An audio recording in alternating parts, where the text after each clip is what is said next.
Séance d'échange et d'information entre le président de l'Union progressiste Le Renouveau et les militants de la diaspora. Déroulé dimanche 9 octobre 2022 en France, les échanges ont porté sur les enjeux des prochaines échéances électorales. Ces élections sont importantes. C'est la première épreuve de la réforme de la Constitution intervenue en 2019. Et cette réforme de la Constitution nous offre à avoir un Parlement de 109 députés et surtout avec des considérations sur la suppléance, par exemple, des considérations sur la présence des femmes à l'Assemblée nationale.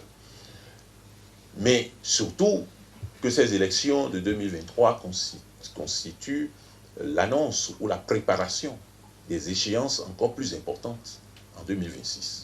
Initié par le coordonnateur de la diaspora de l'UP Le Renouveau, le docteur Aristide Talon, cette rencontre a pour objectif de galvaniser les troupes.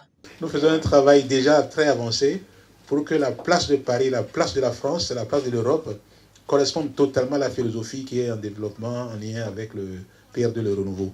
Et moi, je dis souvent que ma mission fondamentale, ce n'est pas tant que ça, faire que Paris soit Paris, c'est faire en sorte que la diaspora soit la diaspora pour l'UP Le Renouveau, et que cette diaspora se déploie aussi bien en France, dans l'Europe, que dans le monde. Et cette mission, je la prends à cœur. Je pense que je vais y réussir avec la collaboration de mes amis de la diaspora d'ici à Paris. Après des échanges fructueux et prometteurs, les militants et militantes se sont engagés à mettre les bouchées doubles pour l'atteinte des objectifs du parti. La diaspora est importante dans les législatives, même si on ne va pas voter. On doit pouvoir faire des actions auprès de nos frères, de nos concitoyens au Bénin. Voilà, donc je reste sur cette détermination et cette conviction que la diaspora peut changer les choses auprès des citoyens, de nos frères, de nos familles, pour que les législatives prochaines soient une large victoire pour l'UP Le Renouveau.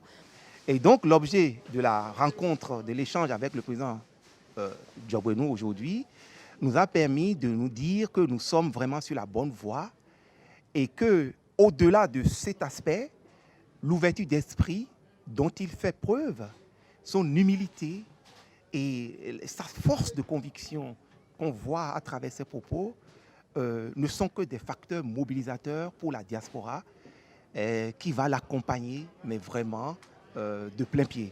Pour le président Joseph Diogbenou, c'est le moment de resserrer les rangs pour permettre au parti de ratisser l'âge. Et pour cela, effectivement, il faut faire ce que vous avez compris qu'on est en train ce à quoi on s'attelle aujourd'hui, c'est-à-dire les adhésions, c'est-à-dire les renforcements par le haut, mais aussi le renforcement par le bas. Renforcement par le bas, c'est le test électoral, mais également la mise en place des structures du parti, notamment les cellules, les sous-sections, les sections. À partir de l'élection, après l'élection de 2023, l'Union progressiste, le Renouveau va se mobiliser pour mettre en place toutes ces structures au plan interne, comme en ce qui concerne les militants de la diaspora. Salué par les membres du parti de la diaspora, cette initiative fait suite à la tournée du présidium de l'UP Le Renouveau sur le territoire national.